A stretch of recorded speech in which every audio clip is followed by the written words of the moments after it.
അതേസമയം പാലക്കാട് മണ്ണാർക്കാട് വെച്ച് നടക്കുന്ന കാലിക്കറ്റ് സർവകലാശാല എ-സോൺ കലോത്സവത്തിൽ സംഘർഷം. KSU പ്രവർത്തകരും MSF പ്രവർത്തകരും തമ്മിലാണ് ഏറ്റുമുട്ടിയത്. ജഡ്ജ്മെന്റുമായി ബന്ധപ്പെട്ടായിരുന്നു തർക്കത്തിന് തുടക്കമായത്.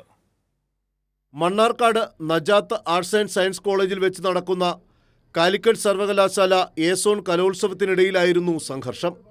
KSU പ്രവർത്തകരും MSF പ്രവർത്തകരുമാണ് ഏറ്റുമുട്ടിയത്. കുച്ചിപ്പുടി മത്സരത്തിലെ ജഡ്ജ്മെന്റുമായി ബന്ധപ്പെട്ടായിരുന്നു തർക്കം. UDSF മുന്നണിയിലുള്ളവർ തന്നെയാണ് തമ്മിലടിച്ചത്.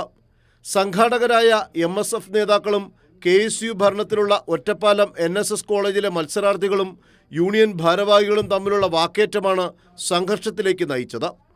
എല്ലാ മത്സര ഇനങ്ങളിലും MES കോളേജിന് സ്ഥാനങ്ങൾ ലഭിക്കുന്നു എന്നതിനെ ചൊല്ലിയാണ് ഒറ്റപ്പാലം NSS കോളേജിലെ KSU ഭരിക്കുന്ന യൂണിയൻ നേതാക്കൾ സംഘാടകരെ ചോദ്യം ചെയ്തത്. പിന്നീട് ഇത് കയ്യാങ്കളിയിലെത്തി. പ്രശ്നം രൂക്ഷമായതോടെ പോലീസ് ഇടപെടുകയായിരുന്നു. കാലിക്കറ്റ് സർവകലാശാലയിലെ UDSF യൂണിയനാണ് എ-സോൺ കലോത്സവം നടത്തുന്നത്. മറ്റ് സോൺ കലോത്സവങ്ങളിൽ UDSF പ്രവർത്തകർ SFI പ്രവർത്തകരെ വ്യാപകമായി ആക്രമിച്ചു. കലോത്സവത്തിലെ വീഴ്ചയ്ക്കെതിരെ വലിയ വിമർശനങ്ങളാണ് UDSFനെതിരെ ഉയരുന്നത്. കൈരളി ന്യൂസ്, പാലക്കാട്.